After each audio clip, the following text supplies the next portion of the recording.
Hi guys. Okay, so The Guest List by Lucy Foley. So, I finished reading this book last night. So I actually got it right after it came out. I'm pretty sure I got it at Target. I started reading it, or I think right away. I'm like pretty quick. And I stopped just for no reason. And it's just sat on my shelf. But it got Goodreads 2020 Mystery Choice Awards. Let's just start out, right, with I love this book. Summary, very quick. There's a wedding. The bride is Jules, and she has this online magazine. So it's really more like a souped up fancy blog. So she's like pretty rich because she owns this company, this magazine, and so she makes pretty good money. And then her fiance Will is like a Bear Grylls type guy. He does all this wilderness stuff.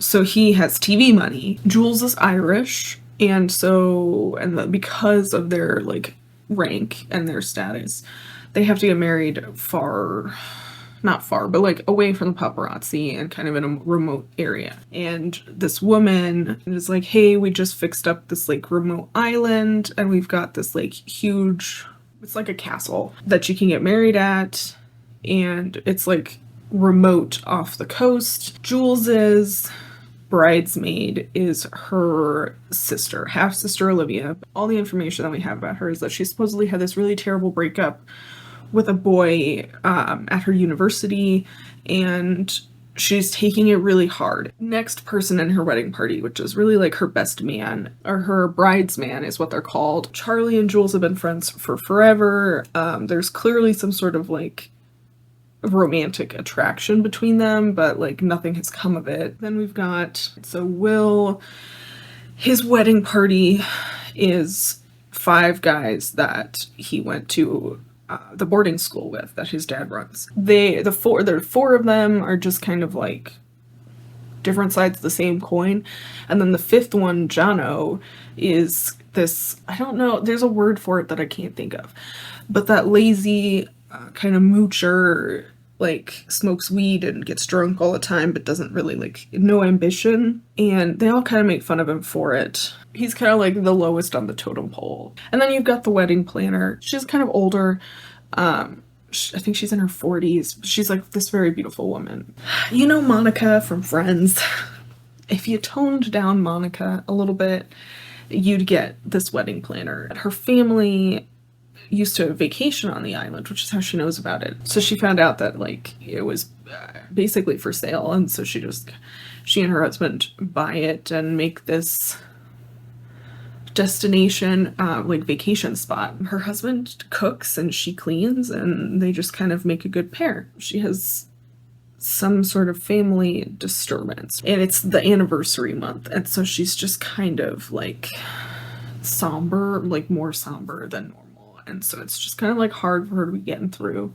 So that's like the main characters. The way that the book is structured, the arrival of the guests is like 2 days before the wedding is when like the people who actually stay physically on the island start arriving. The first chapter of the book is now. So it's labeled because you kind of go back and forth between time periods, starting then at the day before, and then to now, which is when the drama happens. So you get like snippets of the future, right?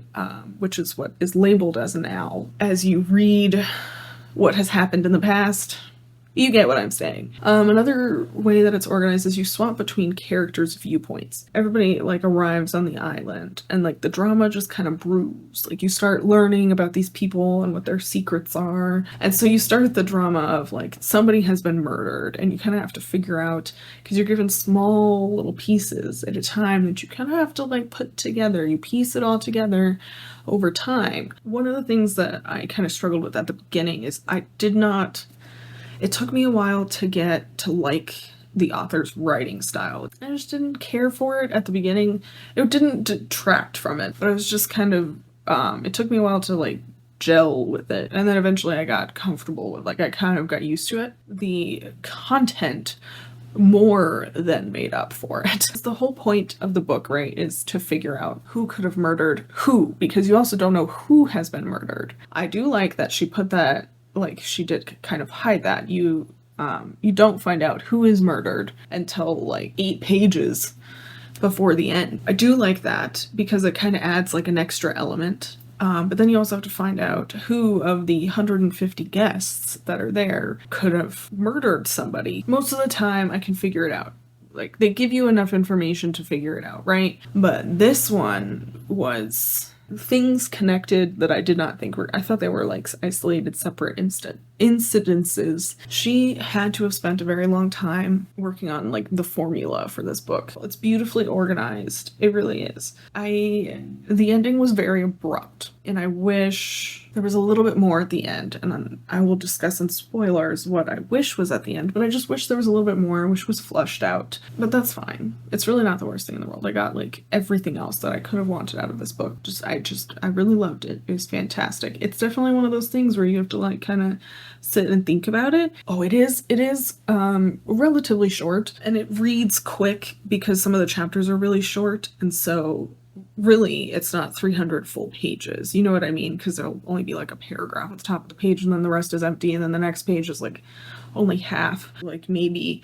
210 pages of content. So it's a relatively short book, and it reads fast. There's only like a handful of people that genuinely did not like the book. I was not. I did enjoy it. When like 95% of the people who read it say it's good, the likelihood of you reading it and liking it is also very high. I am looking forward to reading The Hunting Party. I don't really know a whole lot about it. Apparently it's supposed to be kind of similar, so we'll see. I am kind of in this murder mystery kind of a thing. I've been watching a lot of Murder, She Wrote. I'm floating around in that feeling right now. So anyway, yeah, so that's it for me for today.